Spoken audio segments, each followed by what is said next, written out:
Hello students, let's solve one tricky question. Question आहे perisperm is found in which seeds? And options are option A castor and maize, option B mango and pea, option C black pepper and beet, and option D barley and rice. First of all perisperm काय असतो हे समजून घेऊया. So maybe you know students, ओव्ह्यूलमध्ये एक tissue असतो ज्याला nucellus म्हणतात. ओके, सो नॉर्मली फर्टिलायझेशन नंतर न्यूसेलस हा डिजनरेट होत असतो, बट काही प्लांट्समध्ये न्यूसेलस हा रिमेन राहतो, ॲज इट इज असतो, आणि हा रिमेनिंग न्यूसेलस म्हणजेच perisperm.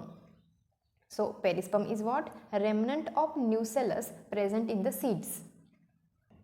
This perisperm acts as nutritive tissue and supply the food to embryo.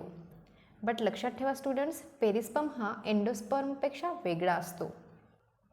So ज्या सीड्समध्ये पेरिस्पर्म बघायला मिळतो ते एक्झाम्पल आहे black paper and beat. So correct answer is option C, black paper and beat. Subscribe for more such questions. Thank you for watching.